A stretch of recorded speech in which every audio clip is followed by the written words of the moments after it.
Have you ever wondered how these amazing self-driving cars are able to estimate depth with just a single camera? They use a combination of these amazing neural networks and a lot of math and physics to be able to discover and decipher depth from just a single monocular image. In the last episode, we looked at how this can be done when labels are provided, which means that if you have access to ground truth depth from something like a LiDAR, it's very easy to learn the mapping from a single image to these depth maps. But the question is, if we are trying to deploy these robots in something like Mars, where it's very hard for us to get depth labels, how can we actually do this? How can we ensure that our robots have the superpower to be able to discover and decipher depth just based on a single image, and that too without labels? Let's dive right in to this episode of Demystified with Professor Nitin by understanding how we can learn monocular depth without labels. If you haven't watched the video, the first part of the video on learning monocular depth using labels, I would highly urge you to watch it, and it's linked on your screen right now. So let's dive right in. In the last video, we discovered that monocular vision is not really solved even when we are given enough compute and data. We saw a few corner cases where simple stuff which humans can easily decipher was not done properly even with these state-of-the-art neural networks. Let's look at a couple of examples from last time just to refresh our memory. If you haven't watched the previous video, this is your cue to go back, watch that, and come back to this video. So this is a simple example where it's like a Wile E. Coyote-like wall from Looney Tunes, wherein you have a picture and it's very evident that it's a picture because these lights are fake and there's like a fake backdrop, and it's very easy to understand. As a human being, it's very evident that this is not a real image, right? But if you feed this into one of these fancy monocular neural networks, it indeed doesn't understand that it's a painting, rather it thinks that there's a road and there is something depth to it. The problem with things like this is that if you put these billboards in the middle of a road, the car might think that there is a road along that billboard, and that's like pretty scary, right? So we want to ensure that this is not the case. So now let's ask the question, how can we do self-supervised monocular depth estimation? Here, self-supervision means that there are no ground truth labels, which is telling this is the perfect ground truth depth map that needs to be predicted by the network. But we still want to give it enough physics ideas that, oh, hey, this is the real valid depth and this is not valid. And let's see how we can do that. The first trick in our book is to use stereo supervision. Obtaining a stereo camera setup like our own eyes is simpler because we obtain depth through something called as parallax. Each of our eyes sees the world slightly differently, and by comparing how each of the eyes sees something, we are able to decipher and compute the depth value for that. The closer something is, the more different the images are going to look to both the cameras. The more farther away something is, the more similar the images are going to look to that part of the scene for the two cameras. Let's take a simple example. This is a made-up example wherein you have you have two sets of marble walls. The front marble wall has a cutout in it, and it's really hard for us to see where the cutout is. I would urge you to pause the video for a second and try to see where the cutout is. And if you spend a few seconds, you are able to decipher where the cutout is and what the shape is. But the thing is, let's see how this becomes very simple if we actually start moving the camera. This is more closer to how it would be when we have two cameras looking at the same scene at the same time. So when there is motion on where you have like multiple viewpoints, you will see that the front moves differently from the back, which means that the front is moving a lot more than the back. And it's very easy for us to decipher which of these things is the front, which of these things is the back. Hence, we can identify the gap based on that. Let's look at the first image again. And if I overlay the second image we were talking about, like imagine from a stereo camera setup, which is like the two of our eyes, you will see that there is a subtle shift in these two images. To make this evident, what I'm going to do is I'm going to color code each of these images, one in orange and one in blue, and we are going to superpose each of them on top of each other. So let's color code the first image as orange. So it has a nice little beautiful orange tint. Let me now overlay a blue color tinted second image on the top. Clearly, we can see that the things in the middle of the image, the orange and the blue spots are pretty close to each other, which means that the thing is really far away. And the thing around it on the sides and edges of the image is basically the orange and the blue are pretty far apart, which means that they're actually closer to us. And now identifying how close and how far the same features are in the orange and the blue image, we are able to discover what the depth of the scene is. And this is exactly how a stereo camera works, which is, for example, the pair of our eyes, or a lot of animals which are frontal facing where they have two eyes. We are going to use the same exact trick wherein we are going to say, hey, our self-driving car right now has access to a stereo camera for labeling, and it is going to be auto-generated labels because we can do this very, very easily and very, very quickly. So this work, MonoDepth, uses this concept of stereo pairs, and it utilizes this stereo pair can have depth implicitly built in because of the physics, the way we just saw because of the two different viewpoints. And we can utilize that as a proxy for a ground truth label, which is self-generated for depth for our monocular estimator.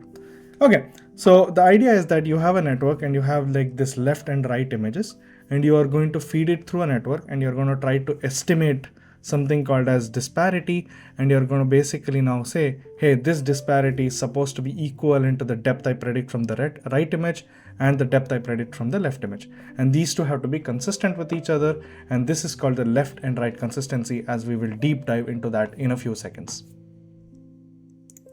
The first step here is appearance matching, which is you have the left image and you have the right image. We know that these two images are definitely fixed in the space, which means that one is on the left hand side and one is on the right hand side. They're looking at the same exact scene from slightly different viewpoints, right? And we want to basically be able to match the appearance of these two images, and knowing how that particular point has moved in space between these two images, we can basically compute the depth back, and we can use that as a proxy for knowing which of this is actually, each pixel has which depth, so that we can use that as a proxy to get depth from a single image. It could be the left one, it could be the right one, or it could be both in this particular case. So the loss actually looks fairly simple. It has two parts to it. The first part is basically called structural similarity metric. Structural similarity looks for something like it's measuring how similar that point is locally in terms of like the local contrast, the local structure, and the local luminance. If you have ever used Photoshop, this is like the brightness slider, the contrast slider, and the clarity slider. Imagine that we want for each and every point which is the same across different appearances, it should have like similar luminance, similar contrast, and similar structure all around it. And that's what we are matching for. This metric is a lot nicer than simply measuring, hey, like, is the intensity of the point the same? Because this is actually looking for the geometrical structure of the scene itself. Now let's look at how this structural similarity metric actually looks like between these two views. So clearly we can see that wherever the pixels are very similar, the structural similarity index is pretty high, which is these white values. And wherever it's actually slightly different, we actually see the values to be like this gray values, which are generally at the occlusion boundaries, because at the occlusion boundaries, we don't really know what's actually happening. This is great. To combine with this, we also want to use a simple L1 like loss metric, which is saying, hey, each pixel has to be the same, right? And this is fairly simple as well. Things like these flat roads, they all look almost similar when we move around. And so hence the values are pretty low, which is this black color. But things like these edges wherein you have occlusion boundaries and things like that, this appearance matching value actually is high, because we know that there could be occlusions and disocclusions between these two boundaries. Okay, so this total loss metric when combined actually looks like this, and it's similar to what we were just discussing. And the idea is that when these two images exactly line up, we will basically see that this appearance matching loss essentially almost becomes completely black or goes to zero when you take an average. Along with the appearance matching, when we predict the disparity or depth, what we want to do is we also want to say that, hey, the disparity map we have predicted is actually smooth. That is fairly simple. We predict a disparity map. We say that this disparity map cannot have like bumps and peaks and valleys. They has to vary smoothly, barring the fact that like when there are objects moving from one object to the other, it's okay, but otherwise it has to be really smooth, right? And it has two parts to this. So one is the smoothness in X direction, which is what this looks like. It almost looks like an edge map, and you clearly see that like the values are pretty high on the object boundaries. And in this particular case in the vertical boundaries. And you also have the same thing in the y-axis where you see the occlusion, where you see this variation in the y-axis. When we combine these two things together, we see that it's both x and y directions. Wherever there is a occlusion boundary or an object boundary, that's when this actually varies. Everywhere else, it should be fairly smooth, and that makes sense. Just to visualize this a little better, I'm going to convert this into jet so that we can see these like contours even more nicely. This is great. So we want to basically have a disparity prediction, which is smooth almost everywhere, barring the fact that across these edges of the objects, they don't have to be smooth because they will be discontinuous. And that's what the edge is, right? Now, remember that we have two different images. We have the left image, which is I1, and we have the right image, which is I2. We pass this into a fancy magical deep learning network, and we basically predict a disparity map, right? Just to make this look even nicer, I'm going to color code this as jet like before. What happens if I actually swap the input images? So I feed in the right image for the left and the left image for the right. So same magical deep learning neural network, only thing is you have swapped the input pairs and we predict the disparity. Of course, the disparity is not the same. The previous case, it was like in normal order, left to right, left and right to right. And that was called forward disparity. Now we do left in terms of instead of right and right instead of left, and this is called the backward disparity. So if we color code this as jet, you will see that it's slightly different. And just to compare, we basically want to show both the backward and the forward disparity here. And if you clearly see this, they are not the same thing. They should not be. We essentially want to have that these two are flipped versions of each other, which means that if I take the backward disparity, flip it in direction, that should be exactly the same as the forward disparity. And that's what we are looking for. And this is exactly what is called as left to right consistency in disparity map estimation.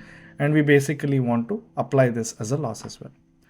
Remember that we have a bunch of these constraints which are physics related, and all of these things have to be valid and true at the same exact time. So let's quickly recap. So we had the appearance based loss, which is images should look the same after warping. And again, this is warping using basically something like disparity or something like that. And this is like the version image L, and we have taken the disparity, which is the forward disparity, and warped the right image to give this thing called I tilde, which is the left version recreated from the right image and the disparity map.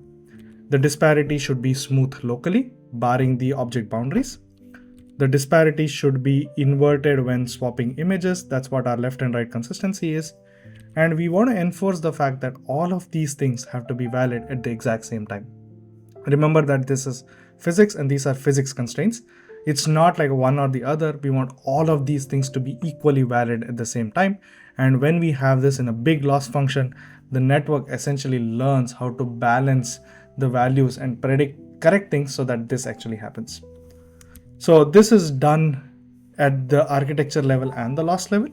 So this MonoDepth paper uses stereo as a supervision for monocular depth. And they basically have a network which takes in both left and right images and basically predicts disparities for both of them. And we enforce these constraints on the predictions at the same time, right? And this makes it work really, really well. Let's look at how well this works. You can see the first column and the last column. You can see that the output depth maps are fairly sharp. And you will see that it actually works really well. And if you remember Ajna et al., this is the first paper we talked about in the first video. I would highly urge you to watch this video as well for the video one if you don't know what I'm talking about. This Ajna et al. Paper is a simple supervised L2 loss function, which is basically like, it looks like very, very blurry depth estimation, while the MonoDepth predictions are really sharp and accurate. Okay, so this is great. But even getting a stereo camera is not that common. If you have a self-driving car company which is working with monocular cameras, you will rarely have a stereo setup to collect enough data, right? So now let's say we do not have stereo images. What can we do? The beauty is that even if it's a monocular camera, these agents or cars are almost always moving. And we can basically pretend that these moving monocular cameras can be pretended to be a stereo camera setup, right? Imagine you have a camera which goes from point 1 and it moves like left or right and it becomes like the another camera, right? It's the same idea. The camera can be moving forward. Basically the car is driving forward, and we can pretend that this moving monocular camera is like a stereo camera which is front and back placed to each other, right? Making some other assumptions on top of that, we can basically use this concept called optical flow. Optical flow essentially encodes how the pixels of an image are moving over time, which means that it gives you dense image matching from one image to the other, but these images are spread apart in time. And we can use some mathematical constraints along with that to basically decipher depth. So optical flow between two images at a point at x, y, when the camera is moving with a velocity v, this green thing, and with an angular velocity omega, this blue thing, is given by this factor called p dot. Now let's deep dive and see how we can actually decipher depth from optical flow. So remember this equation we just saw. Let's look at what this physically means. You have a tree, which is an object in the world, and you have some world frame, so x, y, and z. And imagine that the camera is moving in this world frame with some velocity vy, vx, and vz, right? And it's also rotating at the same time with omega y, with omega x, and omega z as the angular velocities. Let's look at one single point in the world, which is capital P, and let's look at how this is being imaged. So let's have an image plane, which is x, y, and the z is oriented with respect to the z of the world axis, right? And we have this small little point P, the red point. And what we want to see is like how this capital point in the world, which evolves. And so we have this velocity in 3D as p dot. We want to see what this p dot, capital P dot, looks like on the image plane. Essentially, you can imagine each of the world point has a 3D vector, which is being photographed. So you click a picture of the 3D world vectors and you want to see how these vectors look in 2 dimensions. So imagine if there is a flow of these pixels in the world in 3D. So this is called the motion flow, which is how each of the world point is moving in 3 dimensions, and you're taking a picture of this 3-dimensional vector. How does this look in 2 dimensions for that image, right? And this is going to be called small p dot, which is basically the small point P, which is the imaging version of the capital P world point, how this is actually changing in the world. I will have a video on optical flow, which is going to be more detailed. I would highly urge you to subscribe to this channel to be in tune with what this optical flow concept is. But here we're just giving a quick primer, which is like a 30-second primer of what optical flow is. And if you do the math and the derivation, you'll see that the capital P dot is clearly related to this world point's location and the angular velocity omega and the linear velocity capital V of the camera. And that's what we see in this equation. And this is being projected onto the image plane. When you take a picture of this capital point P and you're imagining that you're taking a picture of these 3D vectors, the motion flow, which is this capital P dot, and you're essentially getting a 2-dimensional version of this motion flow on the image, which is called optical flow. That is denoted by this little p dot. And the equation for this p dot in terms of the coordinates of the image x and y is given as follows. And you also have the relation to capital Z, which is the world depth point, which is 1 by z in the first part. And you also see that it has this green colored velocity vector, which is the linear velocity of the camera in all 3 axes, and the angular velocity omega, which is given in the blue in all 3 axes as well. So let's just take a step back and think about what this physically means.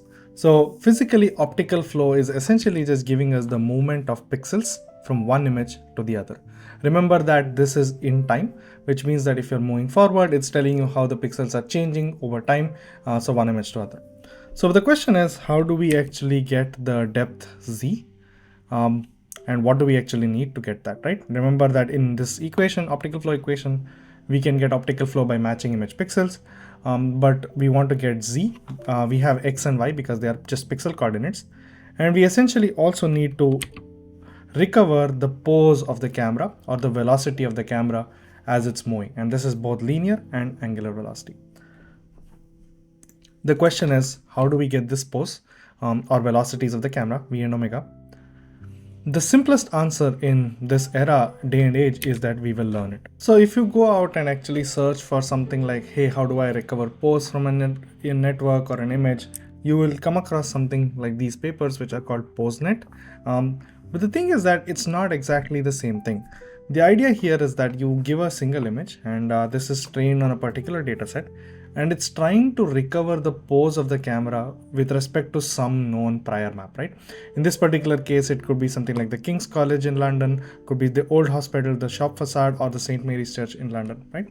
The idea is that you are given images of around a monument, and given a picture, you're trying to relocalize how this would look like. This is sort of what exactly Google Maps new feature uses, wherein it asks you to point at the buildings and it's trying to relocalize and help and aid your GPS where you are.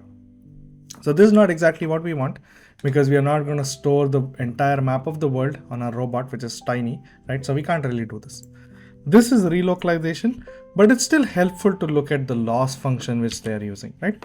In this particular case, the loss function is a combination of the 3D pose X and the 3D orientation in terms of the quaternion Q, and it's basically a weighted combination of the two things. But here, remember that they have the ground truth which they're using. So what we want to do is essentially do the same thing but without ground truth. So we have already done this before. We have seen this entire series of videos on structure from motion.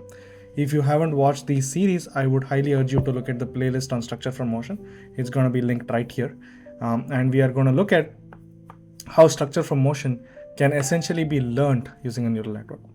So remember that when we were doing structure from motion in a classical manner, we actually had data for that as well. And the data essentially was just a bunch of pictures taken by people, right? It was like crowdsourced data. So we can do something similar to an SfMLearner. I would ask you to pause the video for a second and think about what is the data you would use for something like learning structure from motion. The answer is fairly simple. So we are going to use these things called unlabeled videos. It's any video you can go to YouTube and just get a monocular video, like a dash cam video from a car or a bicycle or something like that. And you basically have these videos. They don't have any ground truth depth, and you can basically just start using them. This work is done by two brilliant scientists. The first one is Noah Snavelli. Noah Snavelli has done a lot of pivotal, influential works in structure from motion literature. He is one of the main authors of the building Rome was built in a day paper, wherein they could do structure from motion in basically a day to reconstruct the entire city of Rome, right? And of course, the other author is David Lowe. David Lowe is the author of the SIFT feature descriptor, scale invariant feature transform, which we have also seen in one of the previous videos. These two have done a lot of influential works in structure from motion and SLAM and things like that. And this is one of the papers which is the beginning of this journey of how to do structure from motion from a network, right? The idea is that we want to recover both depth and pose, and we know that they are cross-coupled with each other. So the idea is that you have your current image and you take one past image and you take one future image. Remember that we are doing this with unlabeled videos. So we have the past data as well as the future data. So what we are going to do is we are going to pass the current image through a depth network, and it gives us the per pixel depth. And we'll also pass the current image, the previous image, and the future image into this pose network, which essentially tells us, hey, what is the pose between my current image and the previous image and my current image and the future image. Remember that this is only used during training time, and you are essentially trying to only feed in two images at the same time, which is the current image and the past image during inference. So this is totally valid, right? Okay, so let's look at how this actually works. So the first step to this puzzle is the prediction of the depth using the depth network. So what we want to do is we want to use this thing called the view synthesis loss. The idea is that if our depth and pose are both correct, we can basically project using this simple projection equation the future or the past image back to my current image, and they should look the same. If this is unclear, I would highly urge you to watch the entire series on structure from motion, because this will become very simple once you understand that. Okay, the idea is that We have the current image, right? This is what it looks like, and we pass it through a depth convolution neural network, and you get a per pixel depth. If you try to sort of blow this up in 3D, wherein like you have the XYZ coordinates, this is what it looks like, right? So the idea is that you have your image, which is, remember, that's just a single monocular image, and you see this red point on this headlight of the car on the left hand side. We have the same point in 3 dimensions as well. What we are trying to do is basically go from this 2D image to this 3D point cloud, and back from this 3D point cloud to this 2D image, and it should look almost the same. And that is what this depth map is essentially giving us, which is the correctness of this 3D point cloud, right? So let's take into account this depth map. So we have the image and we have the predicted depth map. Remember that we have per pixel correspondence to this depth and with respect to this 3D point cloud. That's what we're talking about. The next piece of the puzzle is the pose prediction itself, which is the T vector you just saw. You have the same image as before. It goes into this pose convolution neural network, and it's trying to predict with respect to this point cloud / depth map where this camera pose actually is. Where was this camera taking this picture from in this point cloud, so that they're both equally correct at the same time. The pose prediction could do that, hey, the camera was here, or maybe it predicted that it was something like this, or maybe it could be really wrong where it predicts that it is somewhere in the depth map itself, which is not possible, right? So this is exactly what the view synthesis consistency looks for, which is that I am predicting my pose, I'm predicting my depth. These are 2 different networks, but they have to be correct together, right? They have to be correct at the same exact time, which in other words means that I have my input image, which looks like this, and given the depth and pose of my past image or the future image, if I project it onto my current image, it should look almost the same, right? And I will basically take like a pixel to pixel matching. The more correct they are, the lesser the loss, the better the pose, the better the depth accuracy. That's the idea. And if this was wrong, this would look something like this, where it's really wrong, where the pose is really off and the depth is really off, right? You'll see that there are ghosting artifacts, and that's what we don't want. This entire thing we just talked about is very, very good. And if you watch the structure from motion videos, you will know that the equations we just talked about are for a rigid scene, which means that the only motion in this entire scene is because of your own ego motion, or only the motion of your own camera or your own robot, where there is nothing else in the scene that's moving. We know that this is not really true.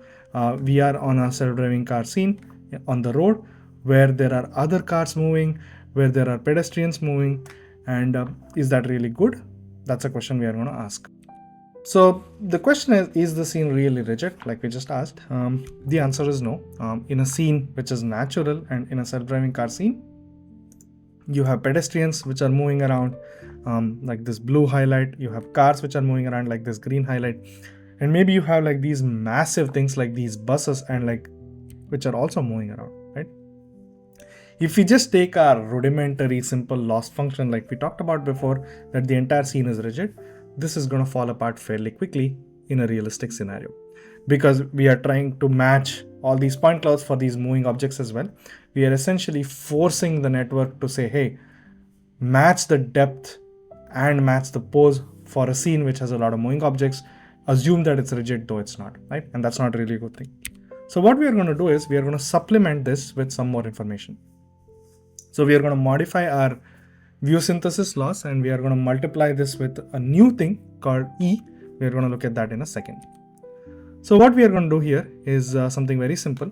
We are going to look at this factor E. So instead of just using a rudimentary depth and pose CNN, we are going to modify our pose CNN as follows. So of course we are going to predict our poses like you see in the top here, but we are also going to predict a per pixel map called explainability. So this E stands for explainability. Explainability is saying, okay, how much of this pixel should I trust? How much of this is actually likely to be a rigid part of the scene? Which of the part of the scene is not rigid? Which should I throw out from the loss function and not really care about it? And you'll see that this is actually auto-learned. There is no label for this explainability mask. It's completely learned on its own. Because remember that there are no ground truth labels here. So everything is self-supervised, right? This is all geometry based. So based on the geometry, you're saying that, hey, the entire scene is rigid. Wherever it's not rigid, Make sure that the explainability value goes up, which means that this is not an inlier, this is an outlier, this is an anomaly pixel, this is not good for me, right? And that's what we are trying to do. And let's look at where this non-rigidity actually happens. As you would expect, it technically happens where there are occlusions due to independently moving objects, or not because of the motion of your own ego self or ego motion. So you'll see that during pedestrians, it's pretty high. During motorcycles, it's pretty high. In cars, it is pretty high, and things like that, which is the most obvious way we would expect. And we as humans do this really well. When we are driving, we compensate for all these things.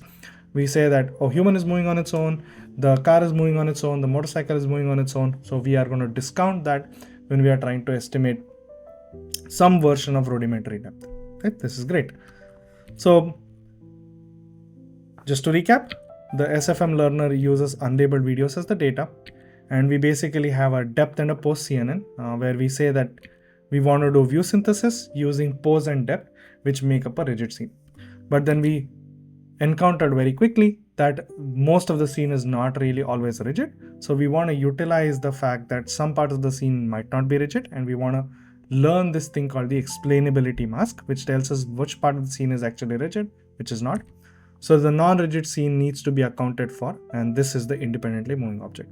And we say that both of these things have to be true together, and this is what we do. So just to decipher this even further, we have the view synthesis loss. We also say that we want to have the predicted depth to be smooth, like we have seen before. And the problem is, if you just try to train it like that without anything for the explainability, it's going to essentially start saying that the entire image is an outlier. I don't want to trust any pixel, and that's not good. So we want to essentially have a regularizer on top of this explainability mask, which says that you cannot say that the entire scene is non-rigid, which means that the entire scene is an outlier set, right? Remember this part of the equation, which is the regularizer term, and we will come back to that in some time. The question is, when you sort of like train this in a network, you want to ensure that the depth is positive. We have seen this in the structure from motion videos as well, that the scene is in front of the camera, which means that the depth has to be positive, right? So how do we actually make sure that this is indeed true? Because there is nothing to enforce that here.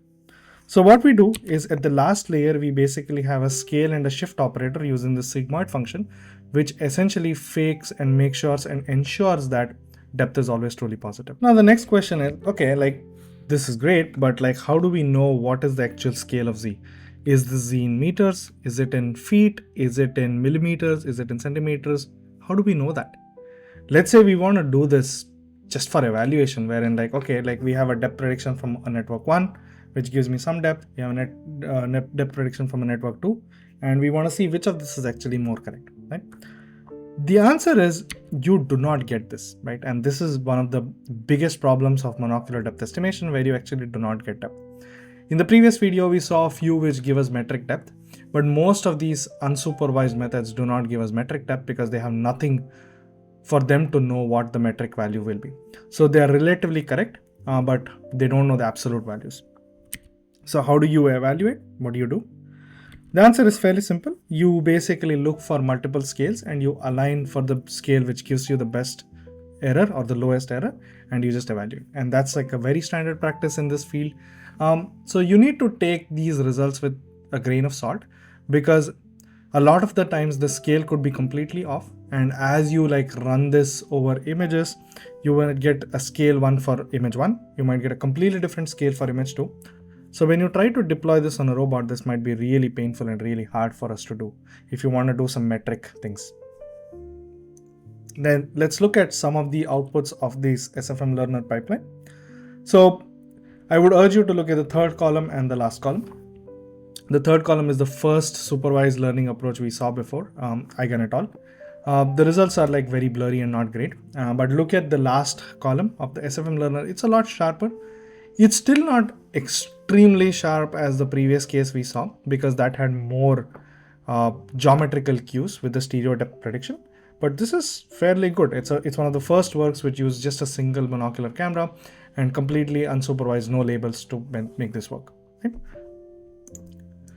Now recall that essentially optical flow is dense image matching, which is for every single pixel of the image. I am telling you how it is moving in 3 dimensions. So between 2 images, you basically have an entire matching sequence.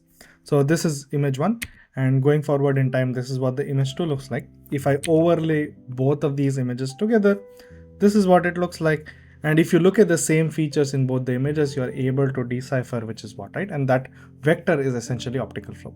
So let's color code these images as orange and blue like we have done before for the stereo pair, but here we are doing it for a temporal sequence, right? So image now and image in the next step. Okay, so if I take the same wing mirror of the car across time, so I take the orange pixel and see how it's moving to this blue pixel in time. And if I take this vector and I start color coding each pixel's value into a color map, this is what it looks like. How did I get to this image? This is the dense optical flow of the image for every single pixel. I'm telling you how the vector is moving, right?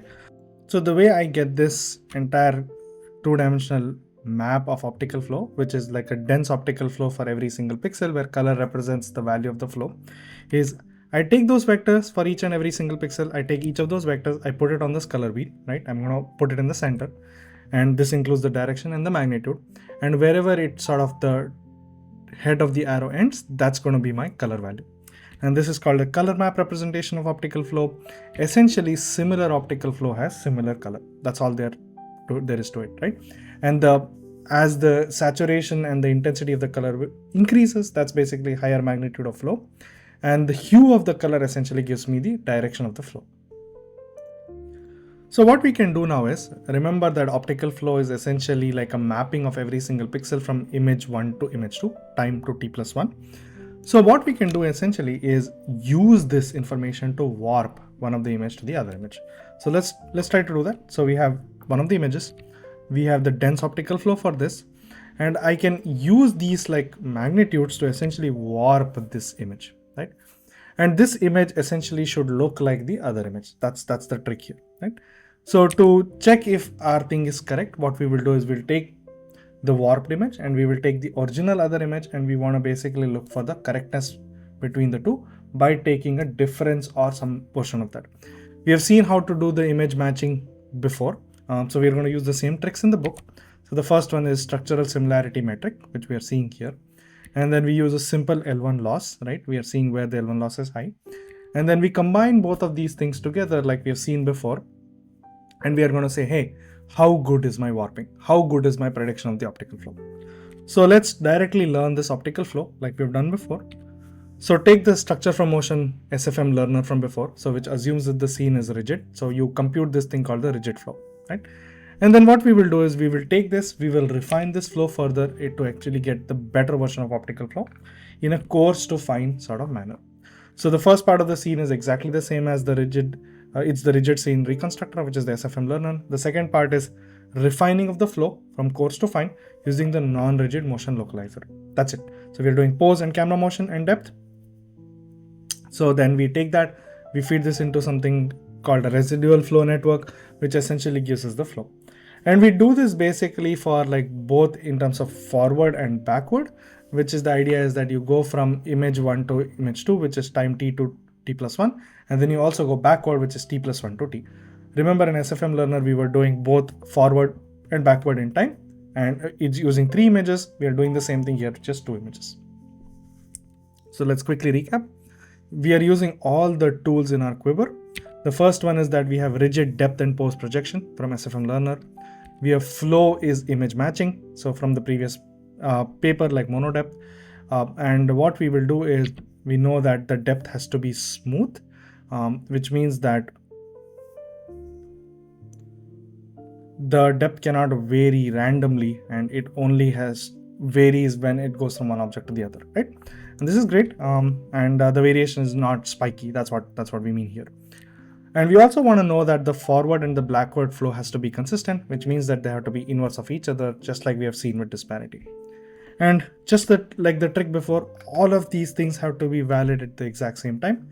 And we train our network with all of these losses and a combination of all of these losses. And let's look at the results.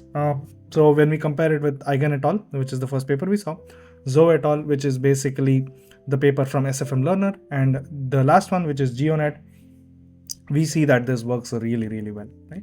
Just to compare quickly here, we can clearly see that the rigid flow fails to capture thin objects where this math breaks down. It fails to work where there are like shadows, like bright highlights. It also fails with when there is like these moving objects like this yellow box, car in the yellow box, right? And GeoNet handles this really well, and it works much better. So we can take the same trick, we can go forward in time, and then we can basically say, hey, I want to apply this forward and backward consistency, not just for depth, pose, and flow, but I also want to do this for validity of the mask. Remember the explainability mask from SfMLearner? So imagine something like that, wherein we say, okay, which of the parts is valid, which of the parts is not valid. And we basically do that for both the forward pass, which gives us the forward mask, and we basically do that for the backward pass, which is also the backward mask. So the forward pass is like current image and the future image, and the backward one is like the future image and then the current image, right? So it's going backwards in time. So we train the same thing. We do the same thing here. We do this in a joint learning fashion where we learn the entire thing in one go, and we see that the results are much, much sharper and much, much better rather than just learning this stuff separately. So going forward to MonoDepth 2, so what we will do is, like, generally when you predict like depth and pose, you're predicting depth for every single pixel, right? And this might not be very accurate. So instead what we will do is we only care about the pixels which are visible. So which means that if you have two objects, like one behind the other, and you're trying to predict depth, it could predict the depth of either, right? Because your network doesn't really know. So what we want to do is we want to say that, okay, only worry about the visible pixels instead of the baseline approach which you've seen in the MonoDepth, right? So the idea is that you just put a minimum value here which takes care of the visibility. So you only care about the minimum depth value per pixel, which means that that's the closest thing to the camera, and that is essentially going to occlude everything else on the back, right? So occlusions and disocclusions, in general, we try to match all pixels, which is not good because you're trying to fit a model for the entire scene in one go. So when you're using minimum, it only says, okay, like only care about the minimum depth, and that occludes everything else in the background. So we don't really care about that. And we have used the same exact tricks from GeoNet to make the loss, except this one little trick of the minimum. And this is a work from Niantic, which is the maker of Pokemon Go. This is great. And like, for example, if you look at this like dark colored car, a black colored car on the street, because it's like so dark, it almost blends into the shadows. Most of the networks do not work. And you can see this like baseline approach, which is from MonoDepth 1. But MonoDepth 2, because we are taking care of the minimum value, it knows that, hey, I need to pay more attention because this is the closest thing. And MonoDepth 2 works really well, even though GeoNet doesn't. This is great. The question is, when do we actually have most of these outliers wherein like this math falls apart? As we saw in SfMLearner, we saw that like during moving objects, this falls apart. And as we are seeing from this MonoDepth 2, where we have the probability of the inlier, so we are looking at the black pixels, you see that wherever like there's like very low texture, like a very black object like this car, or the sky where it's completely blown out, it doesn't work, right? So we have moving objects or dynamic objects or independently moving obstacles, or where the pixels are actually like completely blown out, there is no data, this doesn't work, right? So in general, separating or segmenting independently moving objects to know their three-dimensional motion or two-dimensional motion is called motion segmentation. Stay tuned to this channel for a video on motion segmentation, which is a very cool and an interesting topic. And we'll come to that in some time in the future. So we have learned a lot of tricks. So we have learned depth, pose, flow, and motion. The question is, can we use everything and learn everything in one go? So the monocular depth estimation, which is tightly coupled to camera motion estimation, which gives us optical flow. But optical flow is only valid when there is no motion. And for motion, it needs to take care of it separately. It's not a rigid part, right? That's the motion segmentation part. Can we learn all of these things together? The answer is obviously yes. And this is a work from Professor Michael Black's group, who is one of the pioneers of optical flow works. A lot of the results you were seeing were generated from his works. And this is a work from Anurag Ranjan, who is an author of another paper called SpyNet, Spatial Pyramidal Network, which is again another great work, which is a must read, right? So this entire paper basically is called competitive collaboration. The idea is that these 4 different things are competing with each other to be more correct than the other in more like a generative adversarial network, like a 2-player strategy game where they're trying to all maximize their own reward and they all achieve equilibrium and consensus when they are all equally right? And that's the trick, and that makes sense because it's a chicken and egg problem. You need good optical flow to get good pose and depth, and you need good pose and depth to get good optical flow, vice versa, right? So when you sort of pitch them against each other like this, like game, it actually works really well, and all the predictions are like really spectacular. But this entire thing can be seen from a completely different perspective as well, wherein you're essentially trying to say, okay, what is inlier, what is outlier? Anything that is inlier is a rigid part of the scene. Anything that is an outlier is not a rigid part of the scene. And that's all we care about, right? And that in machine learning literature is called the robustness of the loss function, which is you want to find inlier and outlier and you are trying to fit a model to that. And the far away your predictions are from that model, the more likely that it's an outlier, right? That's all there is to it. So in the previous cases, we have seen either an L1 or an L2 loss. So instead of a simple N1 or an L2 loss, which is like very sensitive to outliers, what we can do instead is we can modify the L2 loss function to something like this. So you notice these parameters alpha, which is basically the order of the norm. And so you can essentially learn this, and C is the scale factor for the loss part. And we can essentially learn this alpha and C. So this is a very influential work from John Barron.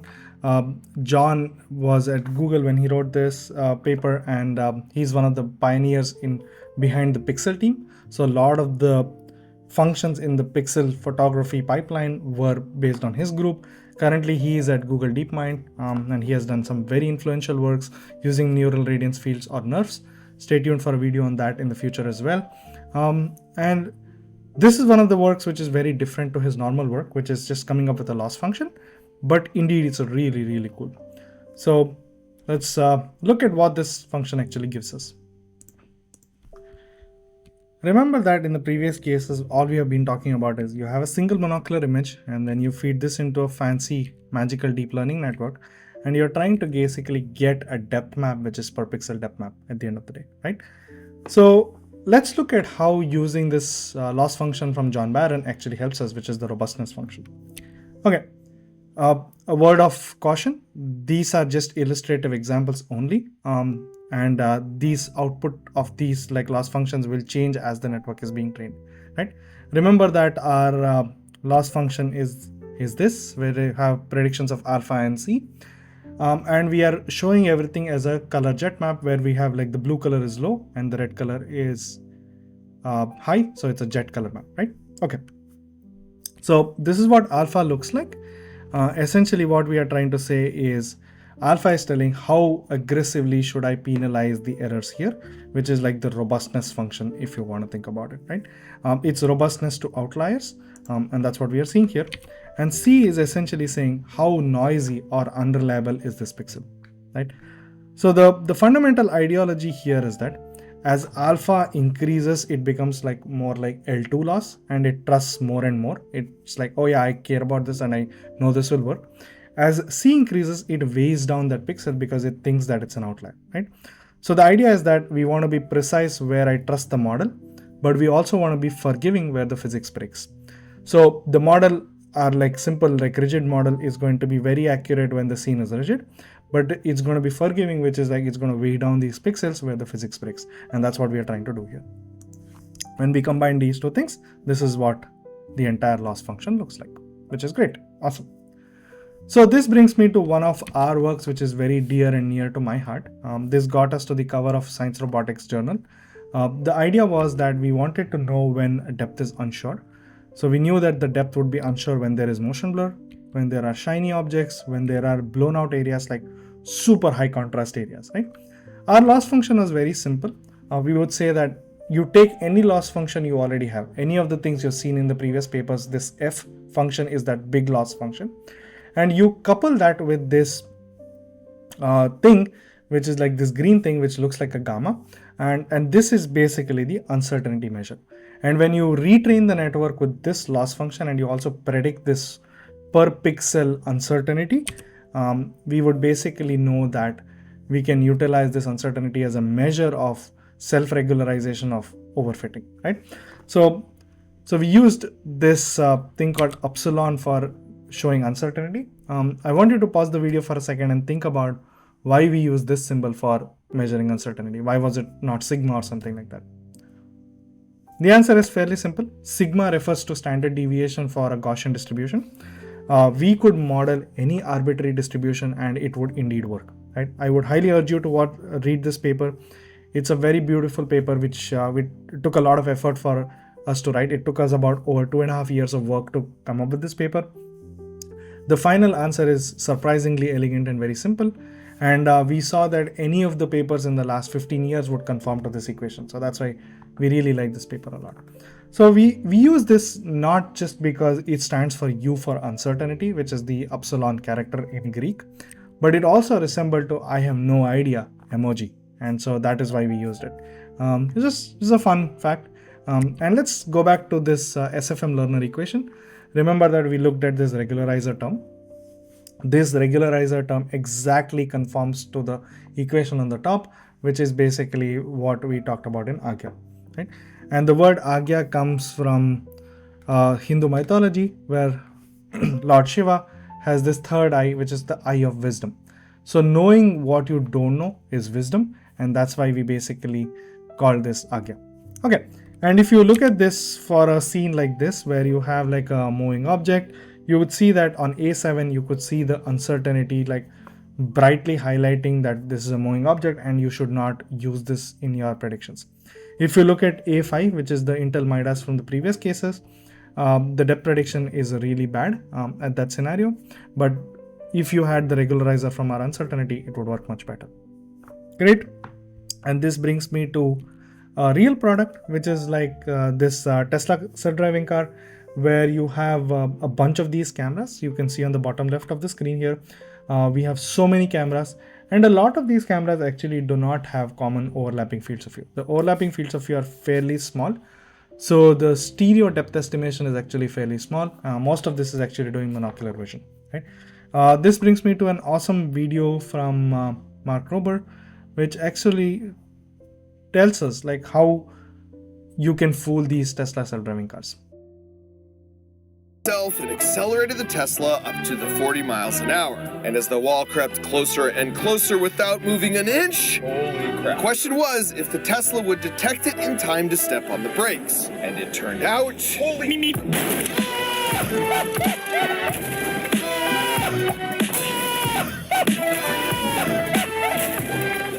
So I can definitively say for the first time in the history of the world, Tesla's optical camera system would absolutely smash through a fake wall without even a slight tap on the brakes. My heart is gonna beat out of my chest. Turns out my... It is important to also note that Tesla came up with a new update after these videos, and the newer versions actually work much better, right? Let's look at another video from Kyle Paul, who's another YouTuber, and let's see what the results look like. Sees the wall. Definitely sees the wall. All right.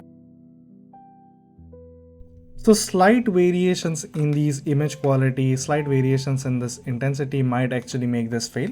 And that's a thing for us to ponder upon, that like what do we really want for these cars to be safe, and how much do we actually trust them, and what is the test bed we need to enable so that like a driver's license test for all these self-driving cars, which are based on a bunch of these sensors, right? Great.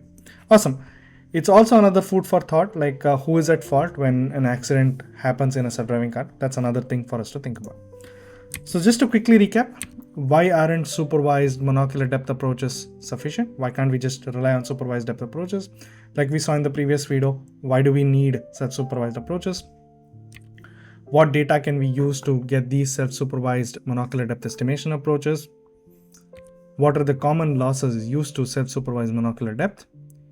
What other physics constraints can you bring in to improve depth? This is a really cool research problem for us to think about.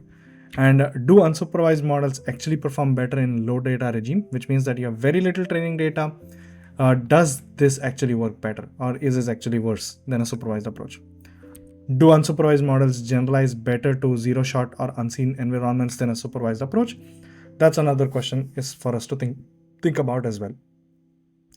I hope you enjoyed this video series on monocular depth estimation. It took a lot of time and effort to make this, and I really enjoyed making this and like running all the state-of-the-art models. I would encourage if you can subscribe to the channel, like the video, and share it with your friends. See you next time. Take care. Bye-bye.